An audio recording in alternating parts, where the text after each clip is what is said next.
right. All right. Thank you, everyone. I have the distinct honor and privilege of introducing to you my friend, Pat Powaser. He is going to share a little bit of his extensive understanding of human behavior in the workplace. Just to tell you who he is, Pat has earned his PhD in IO psychology from Iowa State University. And then after 25 years in Fortune 500 companies, he founded Gradient Coaching and Consulting, where he focuses on helping individuals and organizations be even more successful. I'm not going to steal his thunder and get too deep into it. I'll let him talk a little more about that. I will say on a side note, though, as a veteran, he is a mentor, volunteer mentor with American Corporate Partners, which is kind of near and dear to my heart. So thanks for that, Pat. We appreciate you. My pleasure. And as I have said to many in the past, if you don't know Pat, you're wrong. So I'm glad you're here. And I'm going to hand it over to the man of the hour, and we'll talk soon. Thanks, Lee. Appreciate it. Always good to spend time with you, and appreciate your service. And one of the things that I do is have the U.S. military as one of my clients, but I also do some volunteer work that Lee referenced, and brings me a lot of joy to be able to help out there as well. So see some familiar faces out there. Jen, it's been a while. Good to see you. Tiffany.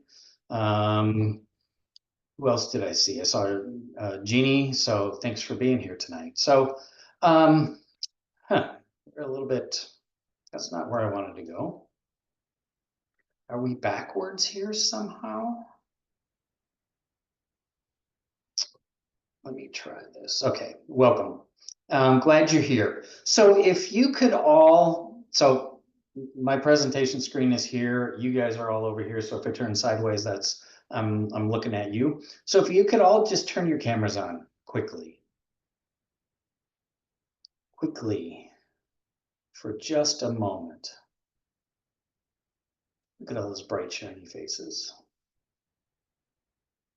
So if you are, what the heck is IO? I'm curious to know about it. Could you just raise your hand and let me know? Okay, so if you are a student studying IO, either at the undergraduate, master's, or PhD level, could you raise your hand and just let me know how many of those we've got out there?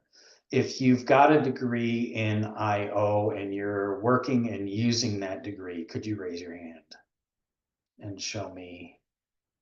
So we've got a bit of a mix here. And this, I think, was, largely designed as what is IO, why do we care about it, and what can we do with it? Okay, if you don't want your faces up, you can go back off, or you can leave it up. That's fine. But we'll figure this out as we go and answer the questions. Like Lee said, if you've got questions as we go, put them into chat. If it's something that we really want to answer in the moment, then Lee or Pam or Arlene will jump in and we'll deal with that. Otherwise, I think we'll have plenty of time for some really good conversation at the end of this. So industrial organizational psychology has to do with business. And so, one of the things that I often do is go out and say, all right, what's going on in the world of business? And in preparing for this, found this, Forbes list, and there was another list from someone else and another list from someone else, and there was a lot of similarities there. And I looked at it and said, wow, okay, I get that makes sense. I'm curious about that, and so on and so forth. But if we start out with what's keeping executives, in this case CEOs, up at night, and what can we do, as IO, number one, and what can we do to help out on all those things?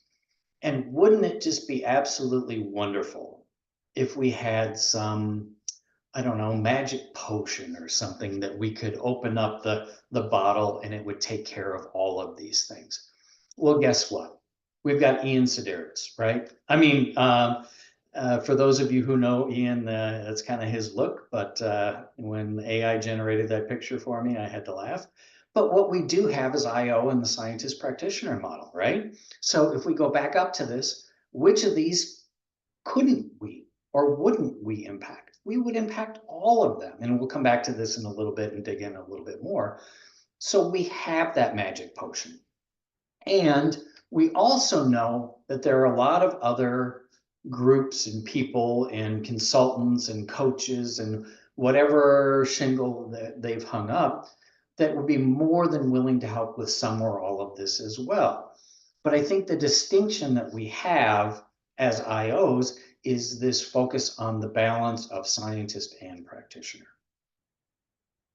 right? We've got the science to back it up. It's not just something that someone said, I think I'll do this, without any research, without any exploration, without any understanding of what the problem actually is.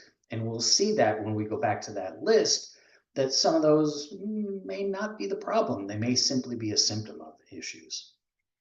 So this balancing of science and actually being able to apply it is an absolute powerhouse. It's an absolute gift for people within IO that also gives us an advantage to actually help organizations solve the issues that they have, help them take advantage of the opportunities that are presented to them in a way that is backed by science, that is sustainable, that actually makes sense, versus them just going out and getting a tool that well, everyone's using that. Well, yeah, but that's a lot of those are kind of waste of time and effort and money. And we've got some better things in our toolkit than others do. And I think that we should be proud of that.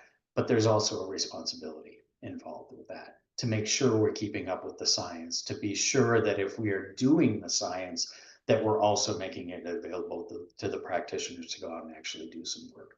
So yeah, we do have the magic potion, and it is us. IO is all about human behavior in the workplace, and you all know this if you've been in graduate school or taken an IO course. It's a fast-growing field, not only in psychology, but in all the professions. Central Michigan University saying 13.5% growth in the next few years, whereas other professions are growing low single digits. That's pretty impressive, and that's been going on for quite a few years now. And then the nice thing about that is I would challenge you. Can you think of one organization or one kind of employee who couldn't benefit from what IO has to offer, all of the stuff that we do?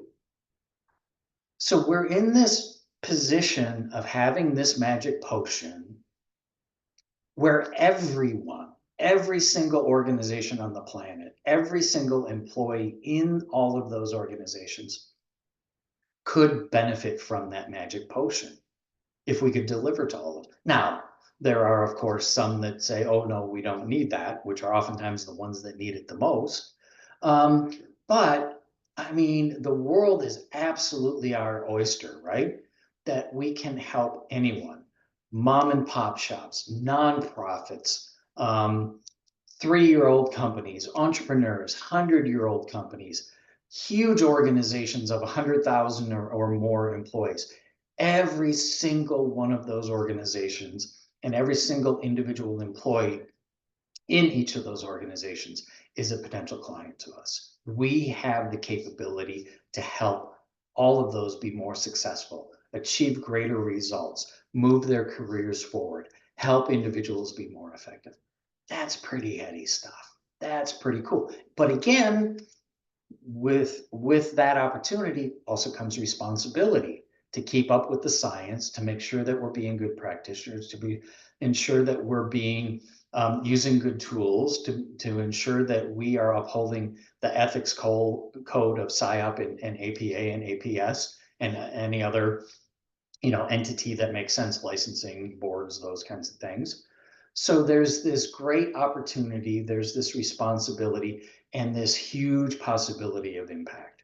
And that's why we're all in it, I think, because there is the science component, there is the person component, there is the wow, I had that big impact, and look at all these places that I could have that impact. It's absolutely fantastic and mind-boggling if you stop and take a moment to think about it. So let's go back to these. And Lee asked you to keep your microphone's muted. I'm going to invite you to, on some of these, join and answer the questions as I throw those out. So number one is improving recruitment. As IOs, what could we do to help organizations, to help CEOs sleep better at night by improving recruitment? Any ideas?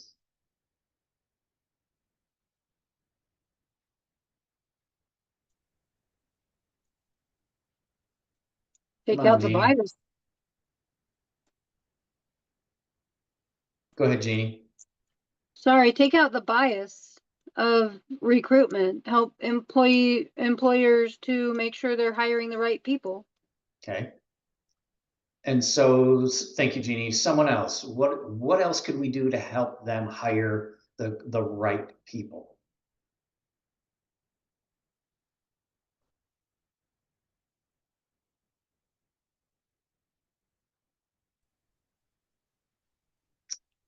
What you got, Jen?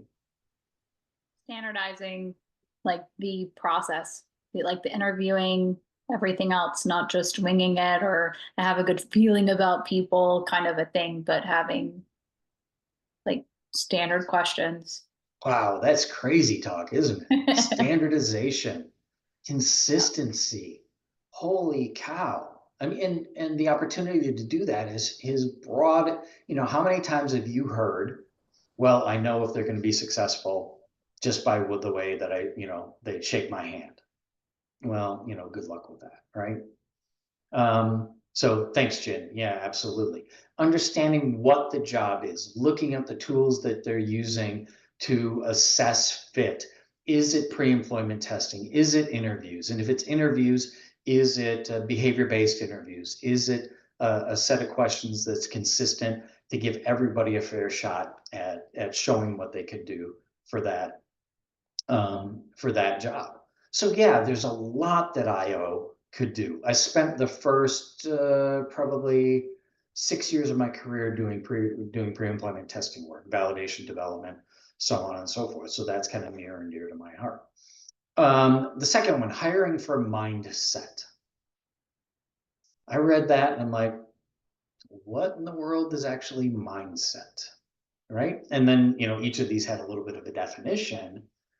And it said hiring for mindset instead of skills that are needed today instead of in the future. My thought again was, what is mindset? How do we know? How do we measure it? And how do we know if someone has that or not? And then the other piece, as we dig deeper, as we tend to do as IOs, is think about, well, why is this framed mindset or skills? We live in a world of ors, mindset or skill, chocolate or vanilla, pizza or pineapple, right? What IO often does is says it's an and, it's not an or. So how do we hire for the skills that the individual needs today, and to make sure that they have the capacity to grow and learn and adapt as the organization changes, as we all know that organizations are changing more quickly now than they ever have before. And who doesn't want, vanilla with their chocolate or chocolate with their vanilla? So one of the things that we bring to the party is something simple to change mindset as we're talking about mindset, right? Because we often focus on the or when we could be focusing on the and coming up with a better solution. Shifting consumer buyer behavior. Again, adaptability, change. We should be all very good at helping organizations through change. The next one talks about change as well. We're not going to impact the global political and economic mood, right? but we can help organizations think through that. What does that mean for you? What does that mean for your customers? Do you need to shift the direction that you're going? How else could you manage that change that's going on? Again, you'll see that change kind of theme several places in this list of 14. Number 5, we're going to skip for a moment. 6 is AI. You'll see right across from it, its friend 13 is also talking about AI. And, we've talked about that a lot. And that's again, a great place for us to be and to do things with. One of the things that we can bring to the AI conversation beyond just how organizations use it, how realistically, how that can enhance someone's jobs versus AI coming for their jobs, is the ethics around AI. And I think, again, we're uniquely suited to do that. In the executive coaching that I do, almost invariably, we talk about staying focused amid the external noise or the internal noise as well. And what typically happens when someone moves up to the C-suite or into a CEO role is they try to oftentimes bring with them the things that have made them successful in the past. And so they've got all this noise and all these distractions and all these, hey, look, squirrel, I could do that. I can just do that more easily than letting someone else do it. And so oftentimes the question is, what are the things that are unique to you? What are the things in this organization only you, as the CEO, as the CIO, whatever job it is, can do? And I think we bring a unique perspective to that in understanding jobs and the KSAs that go into jobs and organizational structure and change and all of that kind of stuff too.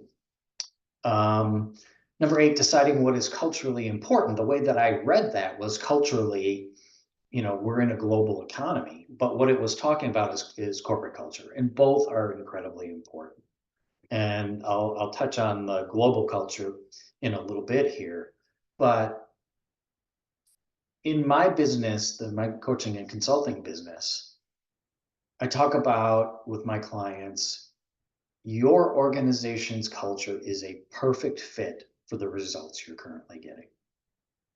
If you want different business results, you got to change your culture. You've got things that are helping you achieve those results. You've got a bunch of things that are getting in the way. If you don't change the culture, you won't change the results. And the best way to change culture is change the way you lead. Leadership has such a profound impact on culture. As IOs, we know a lot about leadership. We know a lot about culture. We know a lot about performance. We know a lot about teams. Getting out of their own way. The number 2 reason that entrepreneurs fail after they launch their companies is they can't get out of their own way. The number 1 reason is access to capital, finance. We can't do a whole lot around that, but we certainly can help them get out of their own way. And again, in my coaching that I do with C-suite executives, a lot of times it's, well, I got this problem I need to solve. Well, do you? Probably not. Who else on your team could contribute to that? Are you accountable for that decision? Yes, you are. But that doesn't mean you have to go it alone on this. Geopolitical uncertainty, again, that's change, that's adaptability.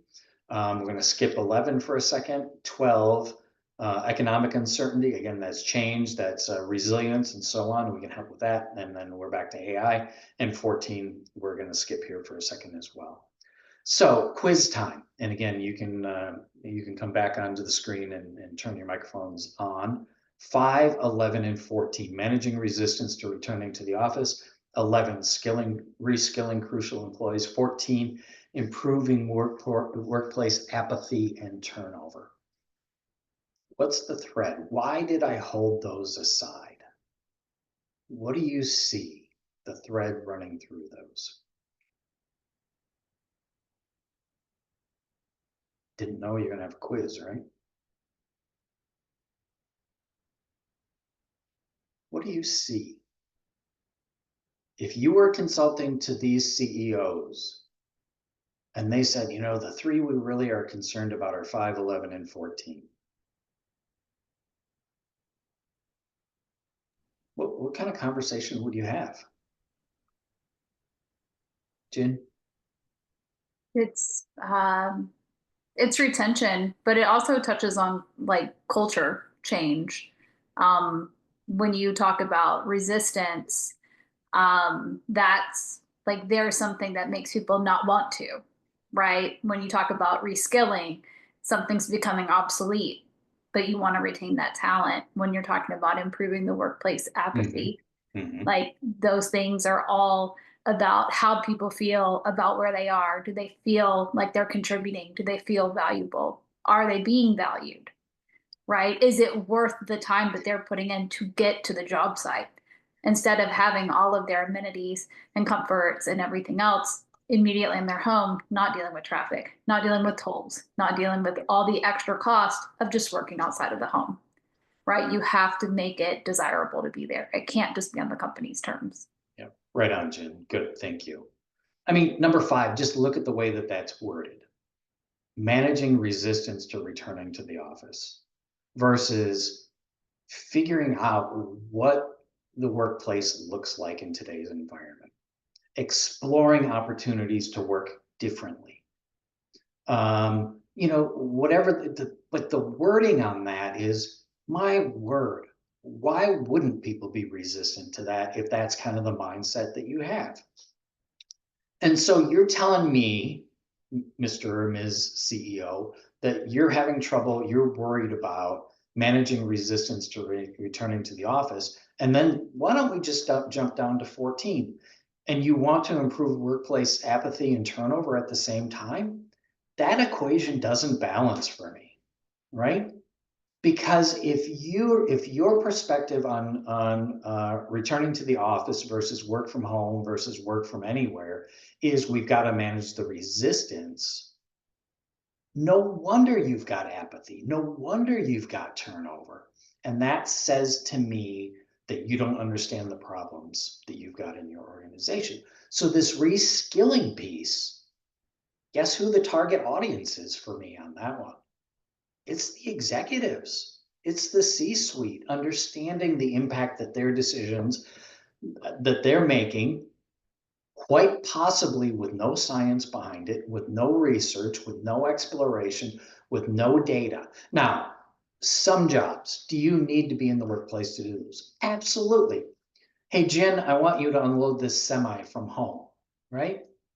You can't do it. So some of them, they have to be there. And then you're into, so how do I make this a better place? How do I make someone who's forklift certified, how do I get them to want to come work for me versus anyone else who's doing similar work? Because that's a very tangible job that they could go anywhere. So this workplace apathy and turnover, thinking about what's getting in the way, what do we have to offer, what attracts you to being there, as Jen talked about, versus we've got to manage resistance. We've got to make people unapathetic and have them quit turning over. And we'll do that through reskilling. You know, the answer to everything is training, right? We've got too much turnover, trainer. We've got safety incidents, trainer. We've got, you know, whatever all else, let's throw some training at them. And then we wonder why it didn't make a difference. So in this case, you know, when I saw those 3, it was, these are tough conversations that, again, IO is uniquely situated to have those tough conversations with a CEO to say, sit down and let's talk through this, because I'm worried about your ability to do the CEO job. The way you're talking about this, you're not taking your job seriously. And there's risk involved in that, obviously, right? You know, a CEO doesn't like you calling them out. They could fire you. Okay, fine. And then that goes back to the ethics piece as well. Do you just say, oh, no, it's fine. We'll throw some training at it. Well, ethically, that's not solving the problem. So you're taking a paycheck for not solving the problem, but actually contributing to future problems. So anyway, IO, uniquely suited to addressing all of these. We've got the potion, we've got the science to back it up. And we can do all of this. We can help CEOs with the 14 big challenges that they're facing, that they've told Forbes magazine that they're worried about. So, and again, in every organization, we can have that impact, and we can impact every employee in that organization positively by helping the C-suite address these issues in a very positive way. Not just managing resistance, but understanding what's going on and creating a workplace where people want to come to work. Off my soapbox, Lee, is that okay? Thanks. Lee knows that I've got opinions on stuff, and Lee makes it easy for me to share those, whether he agrees or not. So appreciate that. All right, 2 of those were AI. So, I'm like, okay, why don't I use some AI? So I said, hey, AI, will you give me a word cloud of all of the stuff that IO does? And this is what I got. What do you think? So a couple of things here. One is be careful what you ask AI to do, and always check it. I was in a conversation with a bunch of other coaches and consultants today, and we were talking about AI. Back, if you were at the SIOP conference in Chicago back in April, there was a Friday seminar on AI and coaching that I went to. And a well-known ethicist in the IO world, Rodney Lohman, was there and presenting. And he showed 3 citations of articles he had written that AI had brought up when he asked it, talk about, my work and what I've done. He said, look at how beautiful those are. They're perfectly formatted, which is nice. You can get AI to help you with that, because formatting citations is still a pain in the butt. But he said, none of them, I didn't write any of them. And the citations, the periodical, the journal that it was in, those articles don't exist. So there's the hallucinations there as well. So if you're working with AI, there certainly are uses for it, but be careful about what you ask it to do. The other use of this that AI created is that if you think about it, when you're talking to somebody, a client, a family member, a student who doesn't study IO, this is kind of what the conversation might look like to them, right? Because IO has its own language, and we use it, and we use it very efficiently to get things done, to do the research, to apply it. But your clients really don't care about that. They care about what you're going to do to help them solve the problems that they have, right? My major professor in graduate school said, one of the things you have to do, regardless of where you go with your IO career, you have to speak 2 languages, the language of IO and the language of business. And to be able to translate this gobbledygook into something that makes sense for the organization that you're trying to help, or the individual that you're trying to help. So anyway, keep that in mind. AI can be powerful. AI can be confusing as heck. And we have an ethical responsibility to make sure if AI is helping us do our jobs, and we should be using AI to help us do our jobs, that it is actually giving us decent actual information versus just putting some things together that actually don't make sense. So since AI couldn't generate that list, I figured I had to do it the old-fashioned way. And what I did was kind of went back through my career and said, what did I spend my time on in the early, in the middle, and then kind of currently? And early on, it was, a lot of the traditional stuff, job analysis, pre-employment testing, employee opinion surveys, so on and so on and so on. And then it got a little bit broader and different and more and interesting as my career went on. The interesting thing about this is all of those items that have an asterisk after them are things that I was not taught in graduate school. So someone says, hey, Pat, we want you to coach. Hey, Pat, we want you to help with process improvement, employee engagement surveys. Those didn't exist when I was in graduate school. It was employee opinion surveys or employee satisfaction surveys. So they've morphed into something more meaningful and more complex. The nice thing is if you've got the basis of IO, if you've got that education, you've got that understanding, you can figure it out. You can figure it out how to coach, how to work on process improvement, how to work on scenario thinking, um, uh, board advisory. I mean, holy cow, coming out of graduate school, you go work with this board of directors on trouble they're having with the CEO. Scarier than heck, but you got the tools in your toolkit to do it. So, and this is obviously only a partial list. There's a lot more that we do, but again, we got this huge toolkit that's backed up by science that can help us solve all of those issues that the businesses are having in today's environment. So, why me? Why are you listening to me? Lee talked about this a bit. I've been in the business for over 32 years now. The first 25 in Fortune 500 companies, Bank of America in San Francisco, and then Frito-Lay in Dallas, and then Columbus, Ohio to the Limited, and then back to Dallas and Houston with Occidental Petroleum. So I got to use this stuff in a variety of industries, and guess what? It works. It works regardless of if it's a bank or fashion and retail or snack foods or petroleum or chemicals. I'm also a licensed IO psychologist in Hawaii and Texas, places that I have lived but no longer live, but I maintain the license because once you get a psychologist license, you never let it go because it's such a pain in the butt to get it and get it back. So it's another topic for another day. And then, the state that I currently live in, Illinois, an IO cannot get licensed. And it was that same way when I lived in California as well.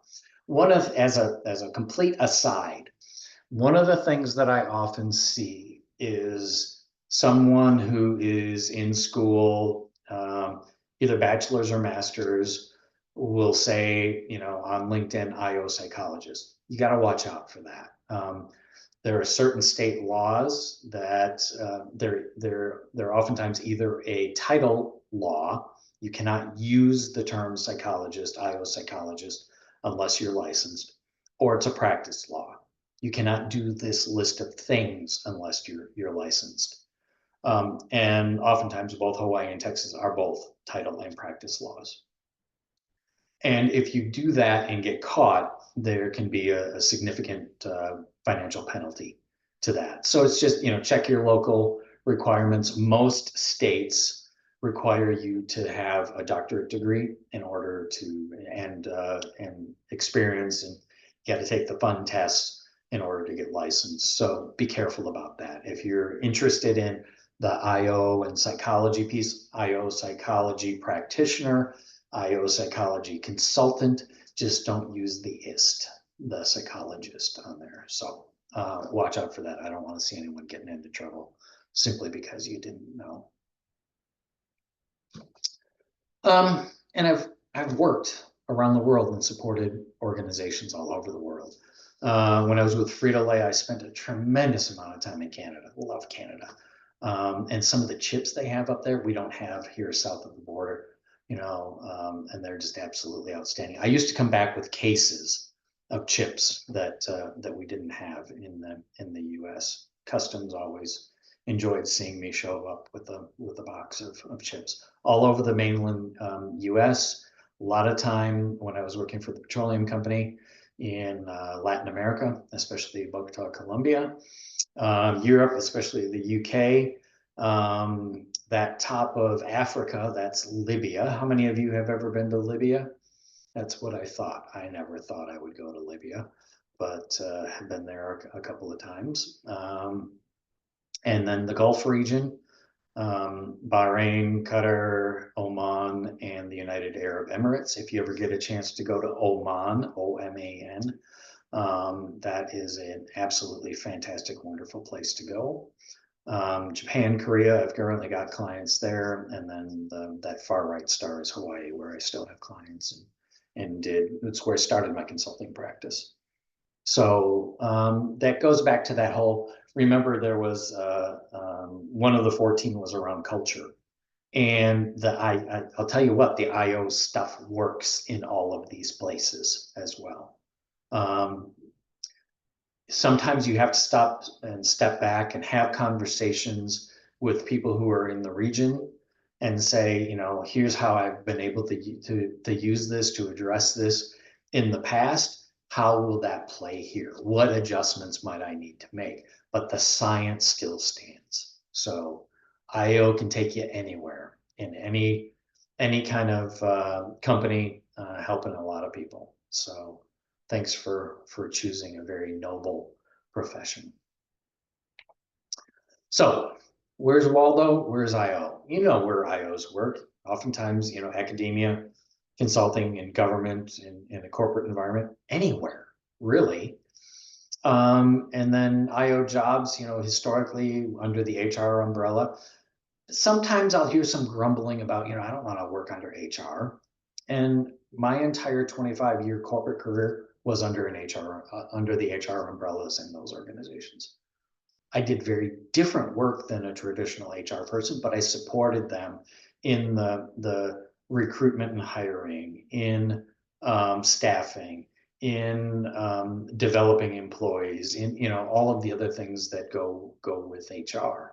And then in some process improvement on traditional HR kinds of things as well. But really, given the tools that you have in your IO toolkit, you can work from anywhere. You can have any kind of job. And I often hear, you know, I've gotten the degree, but I can't find an IO job. 30 some years in this, and I've never had a job title with IO in it. But every job I've had has used that toolkit. So make it about using the toolkit, using your IO knowledge and skills for whatever job you're in. I know IOs that are in marketing, in manufacturing, in sales, in management jobs, in executive jobs, in the military. I mean, every job is an IO job if you want to make it an IO job. And then I also often hear, well, but people don't know what IO is. And I'm kind of split on that. On the one hand, I really don't care if they don't know what it is, right? I want them to see what I can do, and then we can talk about IO. And so show them what you can do versus saying, I'm an IO, therefore I deserve to be the one to solve this problem, or you need me because I'm an IO. Well, I don't know what an IO is. So what we tend to do is go back to explaining what IO is. When I was in graduate school, between second and third year of graduate school,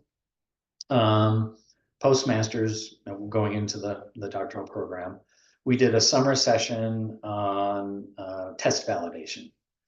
And our professor had a data set from fire department, fighter pre-employment testing. And so we had to do the data analysis, decide if this was a good test, and then do a report back to the fire commission and the fire chief. The fire chief was our professor. The fire commission was the rest of the graduate students in the class. So I'm up there talking about, well, and the Pearson product moment correlation is whatever. A correlation goes from -1 through 0 to +1, and blah, blah, blah, blah, blah, blah, blah, blah, blah. And I got some of the greatest advice from my professor on that day.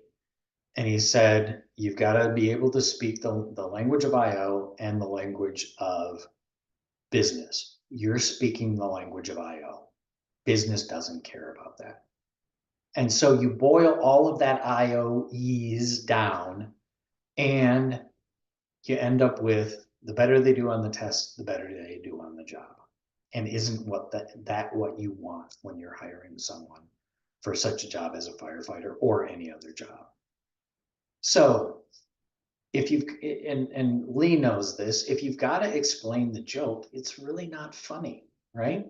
So if you have to explain what IO is, you've seen a squirrel and you're chasing it. So show them what you can do with that stuff in your toolkit.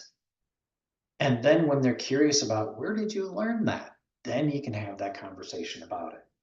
Instead of leading with an IO, I'm an IO, so I should be able to solve this problem. People don't know what that is, and that's okay. We'll get there.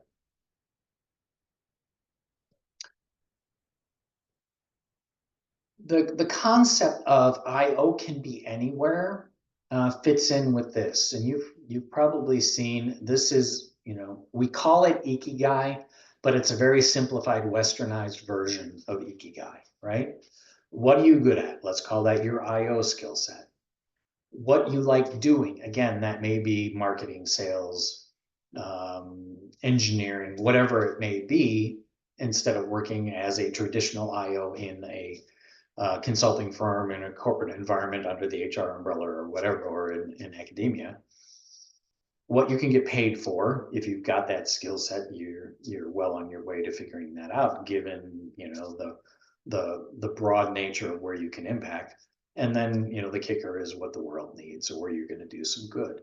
So if you can find something other than traditional IO jobs, as we've defined them, I guess, and you want to do something different, and the IO skill set will help you do that, and it probably will, then go do it and not worry about whether it's an IO job or not. Worry about, are you having fun? Are you doing well at it? Are you getting paid fairly for it? And are you contributing to the betterment of that employee, that company, that nonprofit, that community, the world as a whole? And if you can shift to that kind of mindset, it may make it easier for you as you're thinking about your career and where you want to go and the decisions that you're making. So let's go back to HR. HR is like a 3-layer cake, and most organizations are as well. That bottom layer is, the compliance, the regulatory, the stuff you have to do that most people don't want to do it, but it's really hard to keep the lights on if you're not doing that. And sometimes it's hard to stay out of jail if you're not doing the compliance and the regulatory stuff correctly. The next layer up is the transactional. That's the signing people up for benefits and the stuff that again has to be done, but doesn't necessarily move the organization forward. It keeps it from moving backward, perhaps, but it doesn't move the organization forward. We can have an impact as in IOs in that, because we can look and say, how do we do that more effectively? How can we apply AI to that to make it easier, and so on and so forth. Where we really want to live and where we may have the most impact is that top layer, the one with all the gooey frosting, right? The transformational, the making things change, the helping people to lead better, understanding the strategy of the organization so everyone knows how they're contributing to that. The bringing in good people who are a good fit for the job, who have a good chance of being successful, versus just, fog the mirror and come on board, which right now in today's environment is, we gotta, do some balancing of that. We could send people through a lot of pre-employment testing, and by the time we get the results back, they could be across the street for 3 cents more an hour. So, everybody is challenged with finding enough workers. So figuring out how we can help organizations in kind of non-traditional ways. Maybe AI comes into that as well. But figuring out how you can make sure that you're working at that transformational level more than the transactional. And you'll likely do very little at the compliance and the regulatory. Although if you're doing pre-employment testing, there is certainly some compliance and regulatory there. So, we can play in all 3 of these layers, but that top pink layer should be a lot thicker, and we should spend a lot more time there. And at the end of the day, it's all IO. Every single job you could use some of the IO stuff. You could benefit from having an IO pal help you think through how to be more effective, how to be more successful on the job. It's all IO for every organization across the globe to enhance productivity and safety and quality and any other results measure that we have. So if we start with the results and work our way backwards, IO can be there as part of the equation to solve all the world's problems in the business world. So you've got tons and tons and tons of opportunity, and you can figure out where you want to take your career. One of the things that I was going to mention when I showed this map is, if you haven't traveled internationally, if you have the opportunity to work internationally, either traveling there or moving there, especially when you're early in your career, go do it. It makes you a better IO person. It makes you a better business person, and it makes you a better problem solver because of those cultural differences around the world. You can be tested and say, well, that worked in the United States this way. I've got to change it up, and it helps you think about things differently as well. So if you get a chance, do the international stuff. All right, that's what I've got. We've got what, 40 minutes for conversation, and so let's do that. Let's talk. Yeah, thank you so much, Pat. I really enjoyed this. So anybody who has a question, go ahead and hit the raise hand, and we'll get you in. And yeah, like you said, we have time. So so bring it on. See if you can stump him. All right, Michelle. Hi there. So I put this in the comments, but I wanted to just pose it as a question to you, Pat, as well. It certainly seems like one of the things that we are missing in our IO training is business acumen.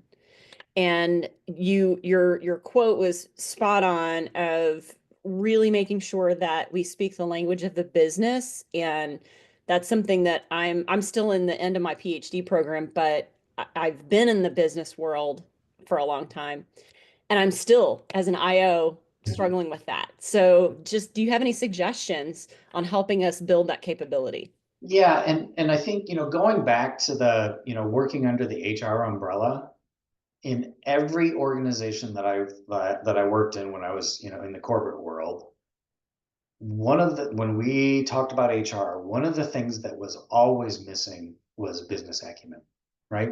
It wasn't there for HR. How in the heck can you be supporting a business from the HR perspective and not know how the business works? It blows my mind. So when I was running departments, in those organizations, part of my expectation for performance of the team was you got to get out in the field. You got to get out and ask questions and learn and be able to have a conversation with someone down in the bank vault, with someone making the chips at Frito-Lay, with someone who's designing clothes, with someone who is turning wrenches out in the oil field in West Texas, and understand. So at one point I had, at the oil company, I had responsibility for all the technical training. That meant how to drill wells, how to transport oil and natural gas, how to do the wiring for all of the pumps and stuff. I don't know anything about that. Conceptually, okay, I get it, right? But I have no business teaching people that. So you find someone who has that expertise and you let them run and be successful and build a multi-million-dollar technical training facility in Midland, Texas, where your name is scribbled on one of the wall studs before it got all drywalled in. But so there's a lot that we can do, but I think we've got a responsibility too of understanding who our clients are, understanding the business, and the best way to do. I mean, you've got so much at your fingertips now on the internet with AI, so on and so forth, to research how does a bank work? How do you find and extract oil and gas?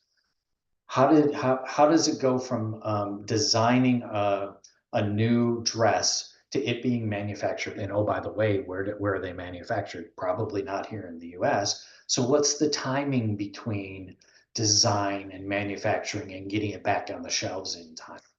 So, but ask those questions, and it can be, in order to help you better, can you teach me a little bit about this? Or I noticed that you were talking about that, and I don't quite understand all of what goes into that.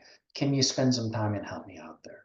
So being really curious and being willing to go out and spend some time, take some time, and see the things in practice makes a huge difference. So I'm on a panel tomorrow talking about, do you go niche with your coaching and consulting, or do you stay really broad? I stayed very broad, but that was my corporate background as well. I worked across industries. I learned all of the industries so that I could help. And then, as I'm doing my coaching and consulting, I've got the military, I've got agriculture, I've got manufacturing, all down the line, and you learn it, but you have to put some effort into it. The cool thing is it's not rocket science.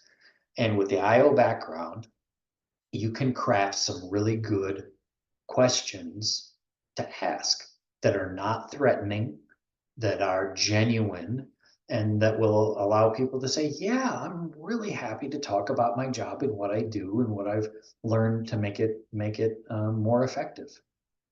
So good luck with that, Michelle. Thanks for asking.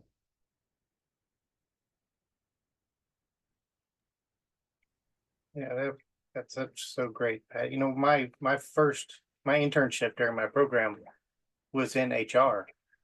And one of the first things the HR manager told me was to go walk around the plant, to go talk to people, to find out what they did, get them comfortable with me, to where that they would tell me if there was an issue. Yep. So that we could head it off before it became a big issue.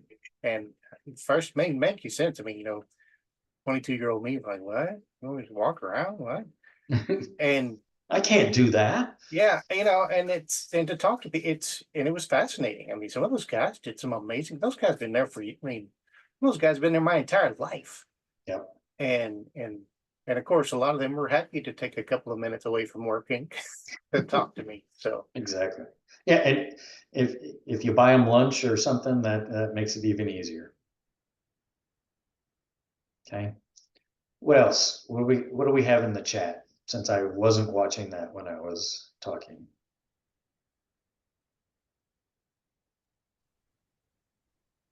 So I think one thing that Ashland brings up is a good idea about whether to be niche or generalist.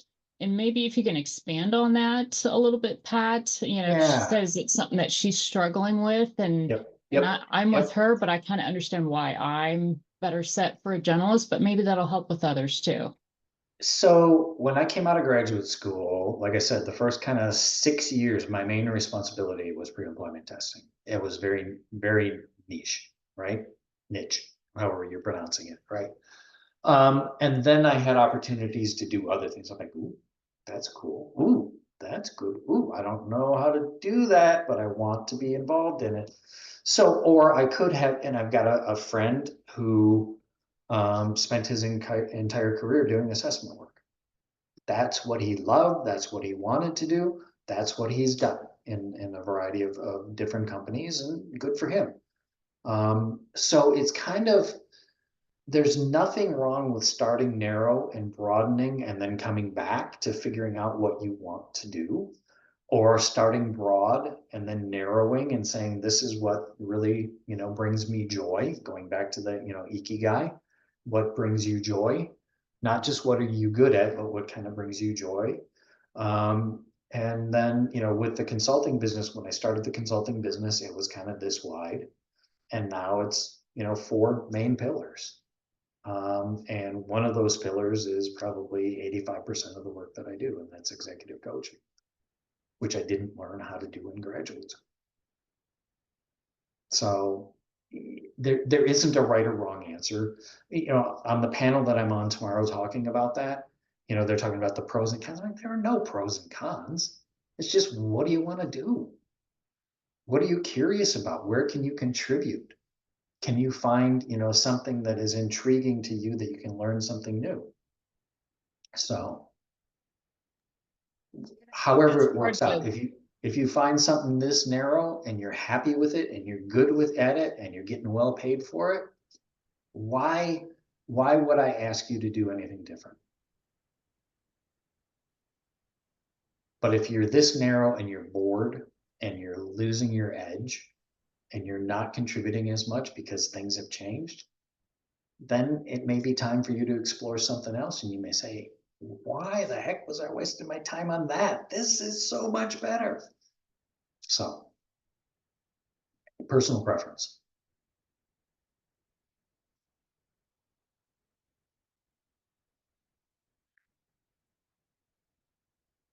I'm still not looking at chat, so I don't know what's in there. What's up, There, Jen? Jen. Go ahead, Jen.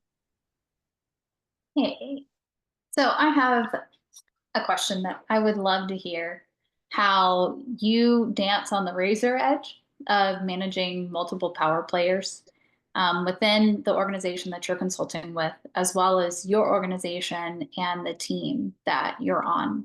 If you're not, say, like the team lead, or you're kind of in the middle range, or things are honestly not well defined, like your skill set makes you want to take the lead on things, but you're technically not allowed to. So how do you work in that space? So, you know, the simple answer to a very complex problem, and so it is by definition an inadequate answer, is leadership.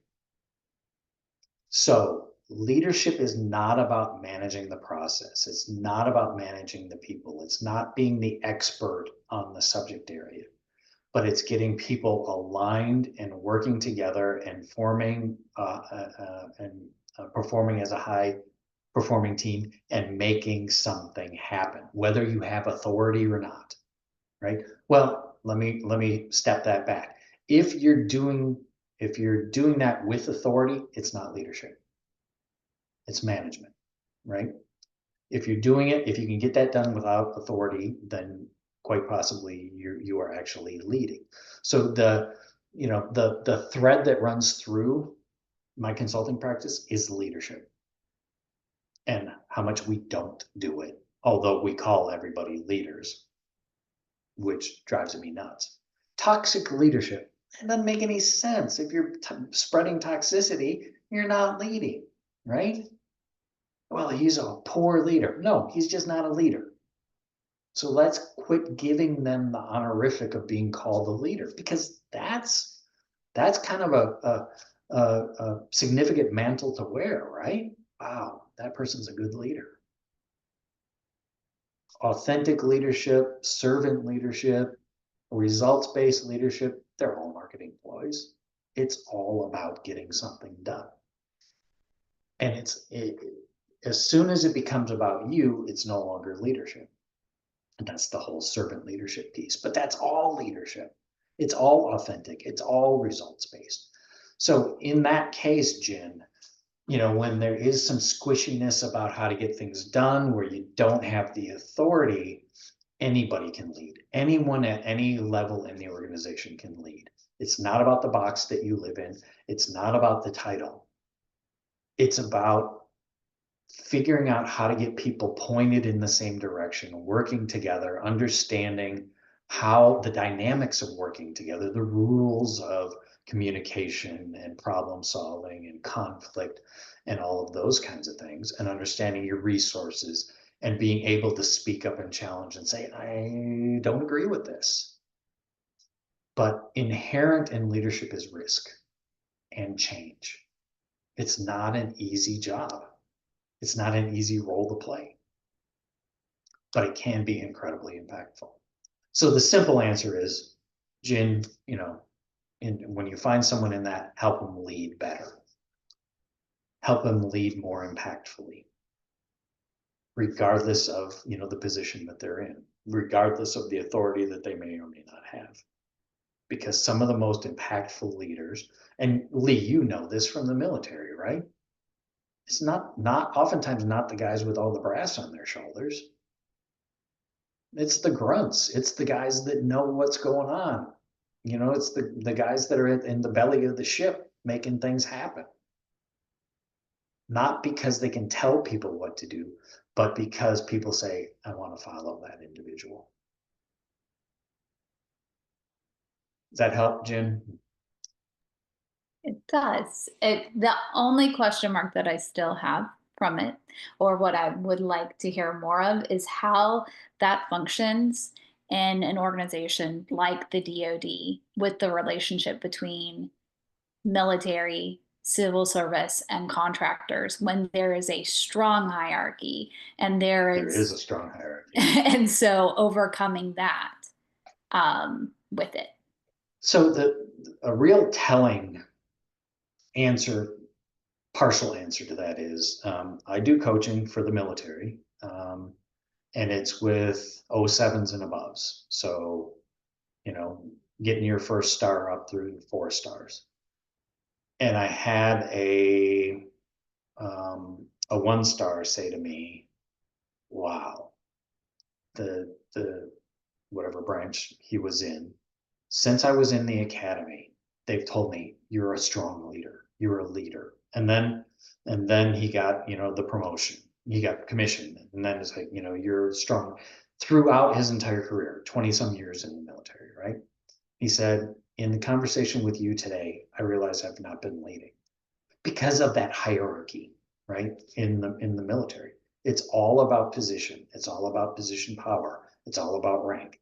And it's all about, 200 and however 49 years for the Navy of history, right? And that history is powerful. So what I've gotten now is a bunch of people with stars on their shoulders thinking about, okay, I've got authority, but I also can influence through leadership and working that way, figuring out which hat to wear, the leader hat or the flag officer hat, the general officer hat, whatever it may be, right? And so in an organization where hierarchy is king and has been for over 200 years, it's tough. But again, I go back again to when push comes to shove and they're actually, out in the field doing something, you can point out the leaders. And it has nothing to do with rank. It has nothing to do with how long you've been in the military. Those are the ones that people are coming to and saying, all right, show us the way, help us to perform better. So leadership is a conscious choice. There's skills that you have to develop as well. You have to be risk tolerant because every time you lead, there is risk that someone's going to call you out for it. Because every time you lead, your goal is to change something. And we all know how much we love change, right? So, Jen, if you want to talk offline a bit more, let me know and we'll grab some time and pick at that a bit more. It'd be good to catch up anyway. All right, what else we got in the chat or top of mind?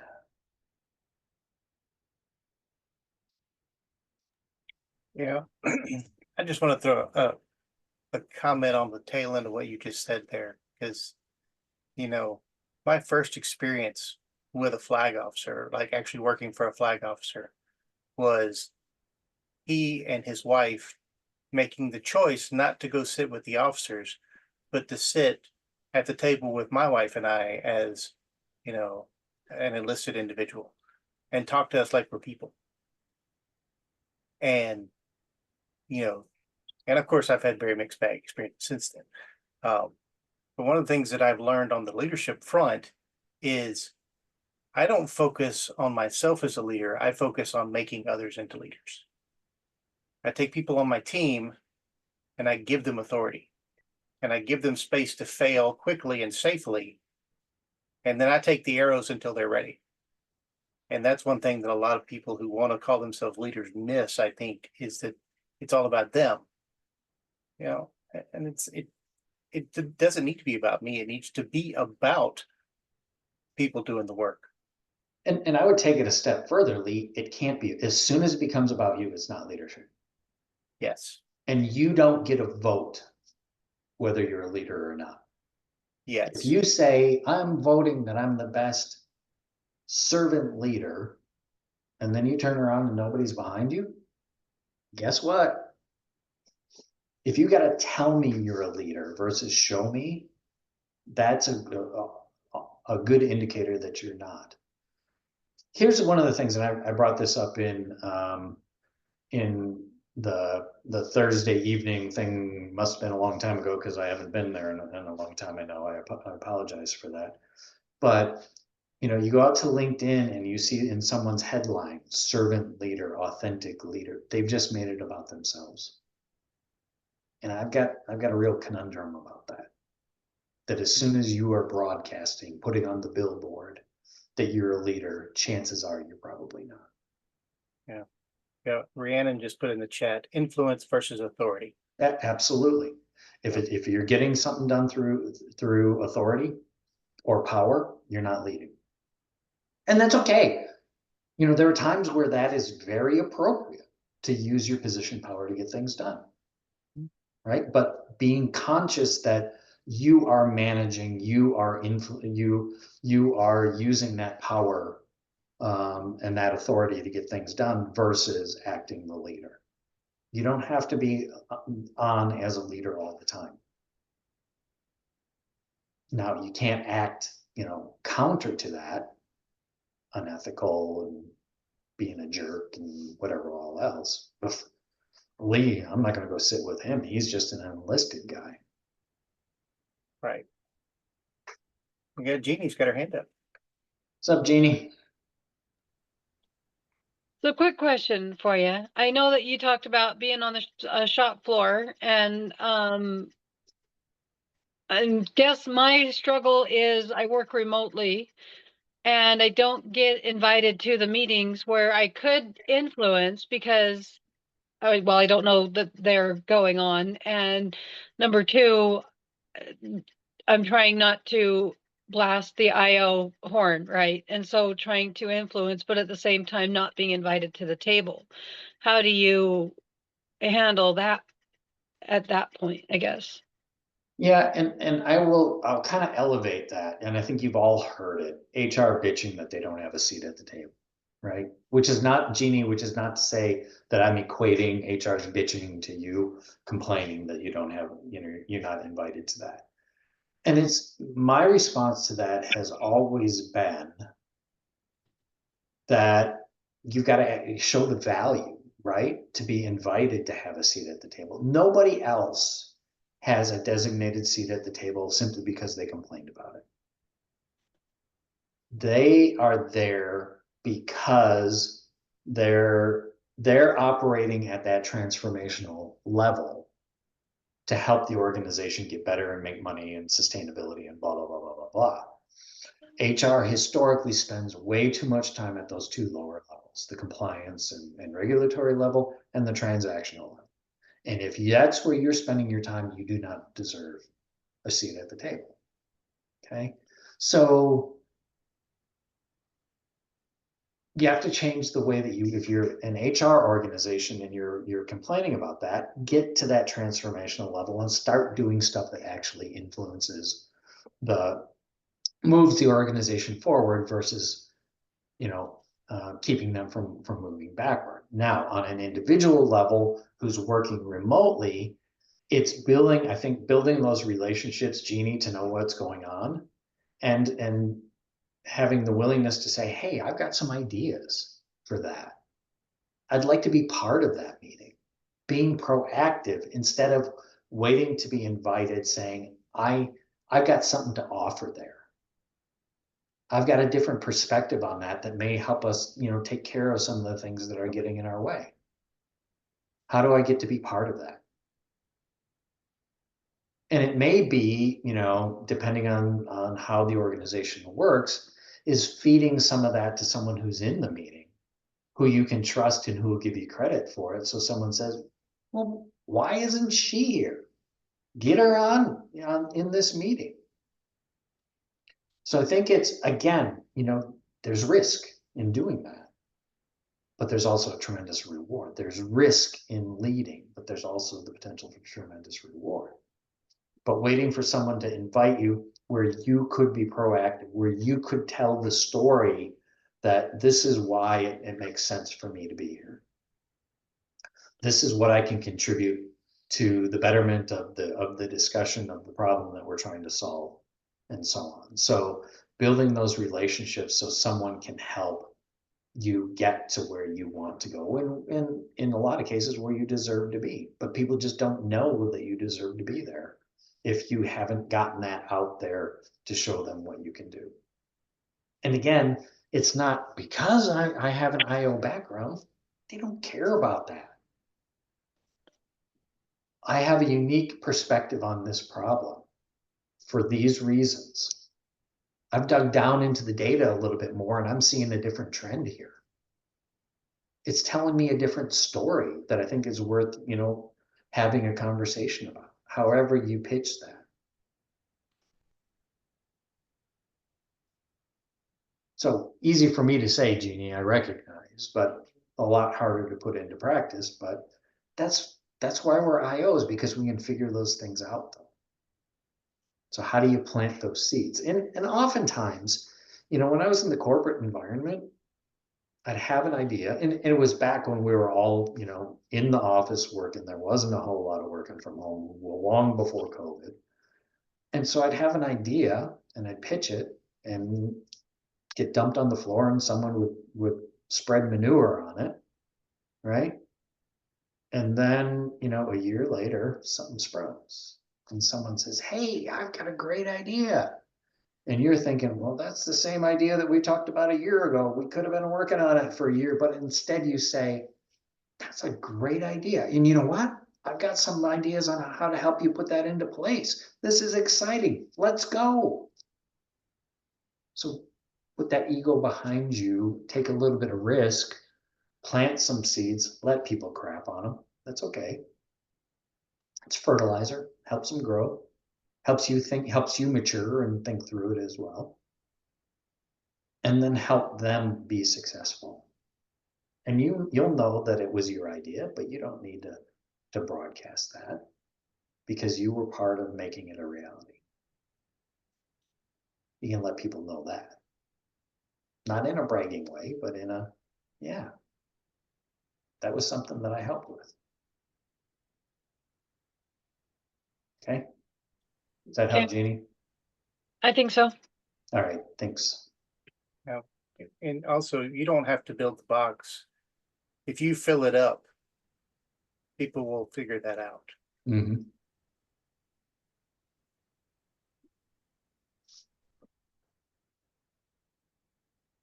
We got a little bit of time left, guys. Come on, jump in. Don't waste this opportunity. You've got Pat here. And again, I'm not looking at the chat at all. I'm relying on you guys, Lee and Oh, Pam. we're watching. Okay. What else? What else is bugging you? Why did you show up tonight? Did you get what you wanted? Start of a conversation? Want to go deeper on something else? That's all fair game. Because it's Pat. Thank you, Tiffany. Thanks, Jeannie.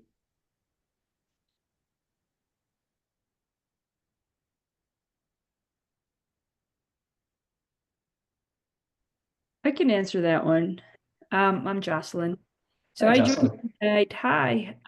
Basically, I'm starting my second career. I was for a number of years in sales and management, and I graduated with my master's degree in IO a couple of years ago.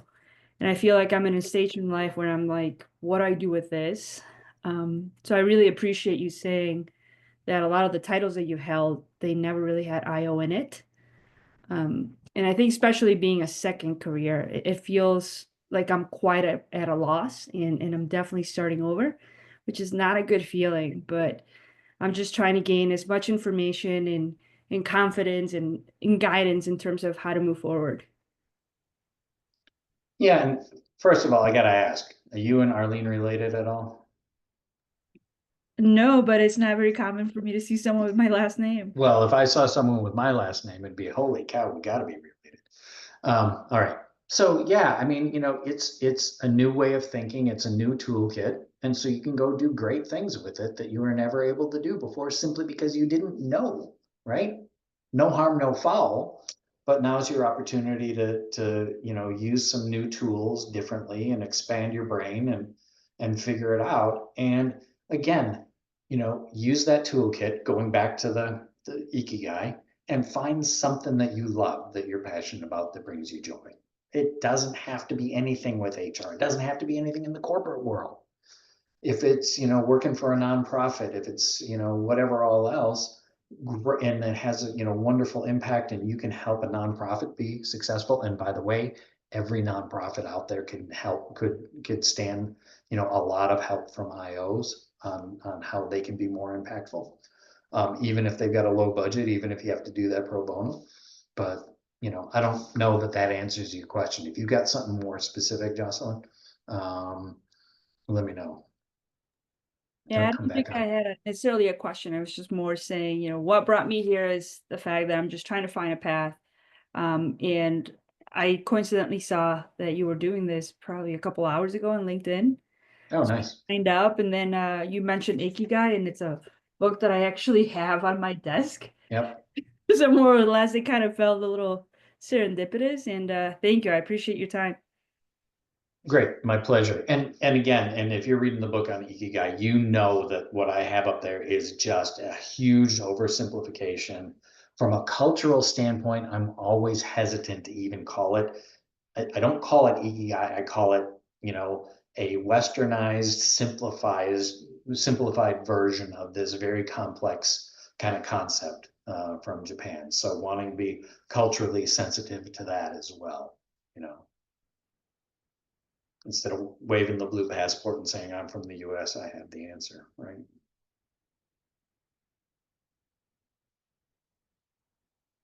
When you take that international assignment, don't do that. Hide that blue passport as soon as you can when you get in country.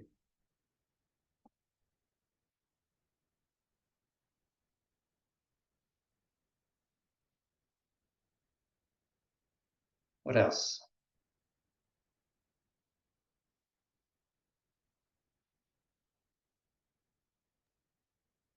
So Have we- Tiffany's got one in here. Question: what resources would you suggest for staying up to date? There are obviously a number of IO journals. You can read those. A lot of them are snoozers. And they tend to be a little bit, some of them tend to be a bit more academic than I would like. PSYOP conference, CBOC is a great resource if you're not involved with CBOC. And Lee, you can talk a bit more about that perhaps. The single best, I think, publication that you can read, it's a non-IO publication, but The Economist, to understand what's going on in the world. It's a British publication. It's not from a US perspective, which I greatly value. Again, I used to read it religiously when I was traveling internationally, and appreciated kind of their non-US bias kind of way of looking at things. They pick on anyone. So it's kind of like Saturday Night Live, anyone's fair game. But they'll do their research and figure out and say, well, this was a dumb decision, or this was a really good decision. So it's a great publication if you haven't read it before. What's the name of the publication again, Pat? The Economist. So I'm sitting on an airplane coming back from the Middle East one day, and I'm flipping through, reading, and the former president of the oil company has got a full page ad from an investment bank, or from a private bank, that he's got, a bunch of money. I'm like, oh, I know that guy. So that was kind of a crazy day.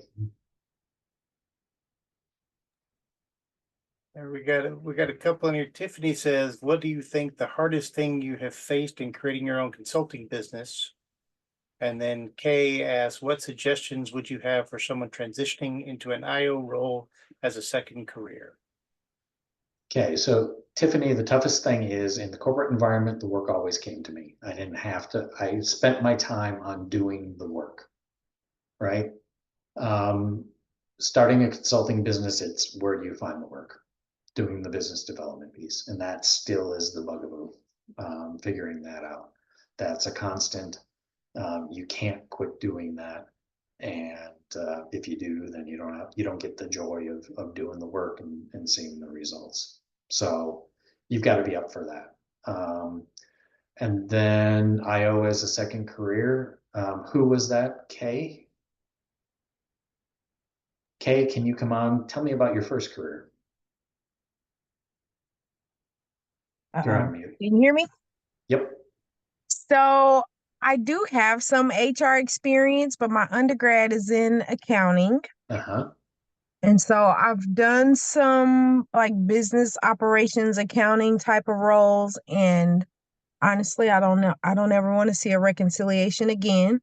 So here I am in grad school for IO psychology, and I'm trying to segue into a role that's more in alignment with that. Yep.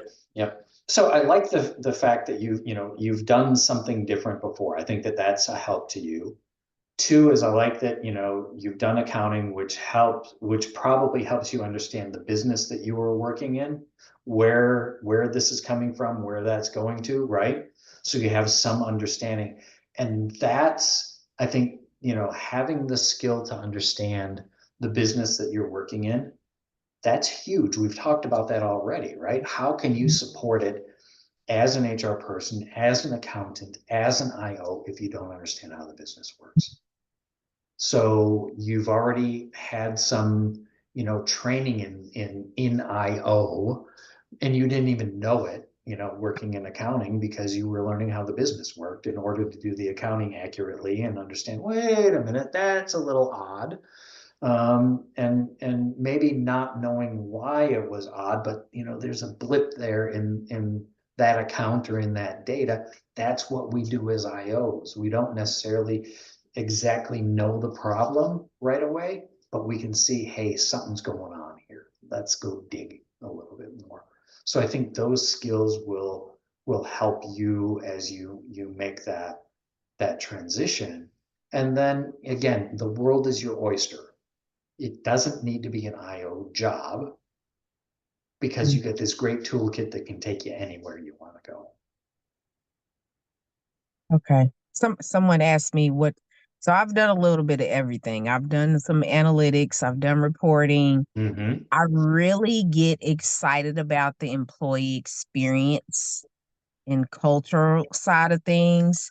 Yep. And I've done some of that, right? So I've done relocation, I've done expense management like corporate card travel. So I've dealt with the satisfaction surveys and that kind of thing. So that's where my passion is.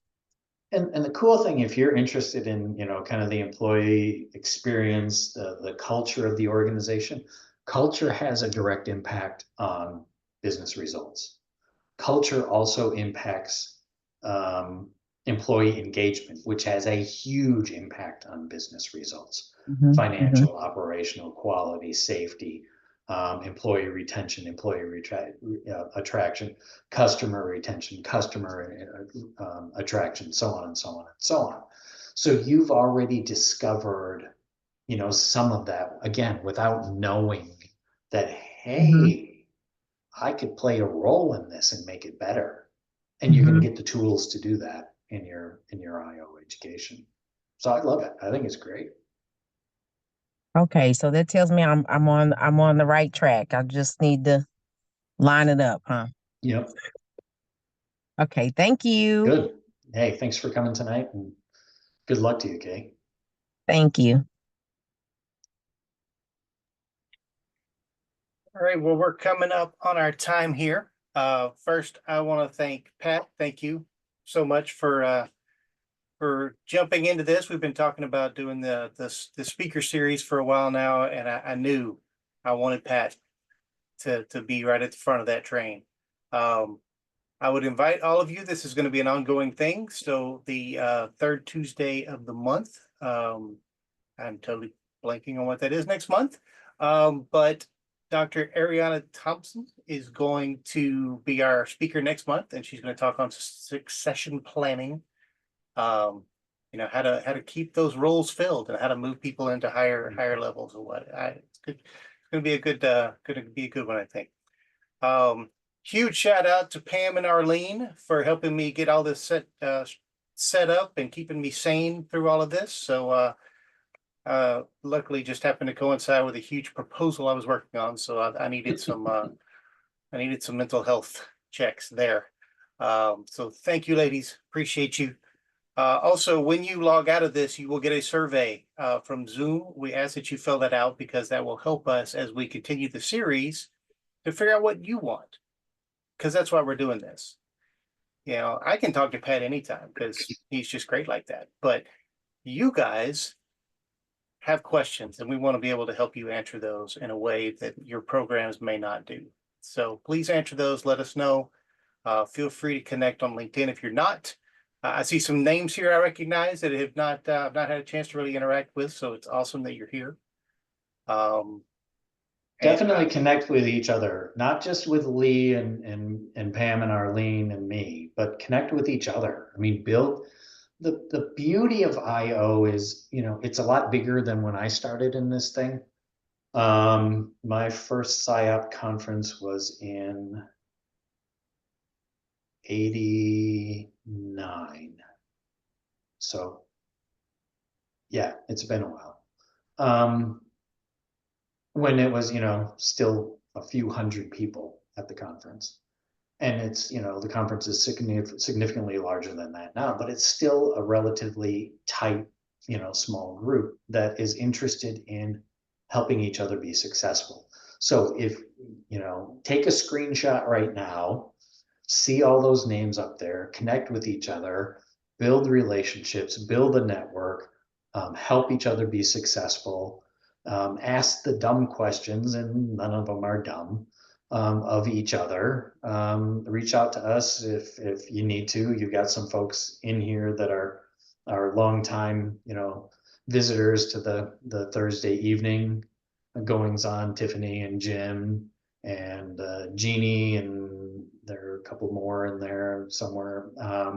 So, you know, take advantage of what they've learned as well, too, because they'll be honest about, you know, I tried this, it didn't work, and here's what I learned from it. So please take advantage of that. And again, a round of applause, please, for Lee and Pam and Arlene, you know, for pulling this thing together.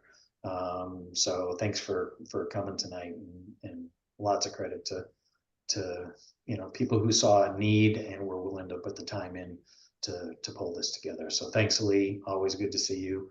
Pam and Arlene, they're new acquaintances to me, so but it's wonderful to work with them. And Arlene, your help on getting the slides still looking a heck of a lot better than I put them together. I appreciate that a lot. So, all right. Yeah, thank you so much, Pat. And just final closing thought. I know we're a minute over here. This was recorded this evening. We do intend to put this on YouTube at some point, once we figure out how to do that. So you can listen to it again. You can bring, if you have the cohorts, friends or whatever who would like to view this, we are going to make that available. Also, our community, we have meetups every Thursday. So feel free to come and join the conversation. Also, Pat mentioned CBOC, the Society for Evidence-Based Organizational Consulting. Got several programs. I'm not going to get into it all here, but one thing we do is on Thursdays at lunch, we record a podcast, the Work Cookie Podcast, which is all about IO in the workplace. And you can join that, and you do not have to be a member. You can just show up, and when you feel like talking, you can join the conversation, and you get a podcast credit. Something, and you learn a lot of good stuff. And you do. I learn something every week. Holy cow! So yeah. So with that, I'm going to go ahead and we're going to stop the recording here in a moment. And thank you. From the Thanks, bottom of my everybody. heart. Go do good stuff.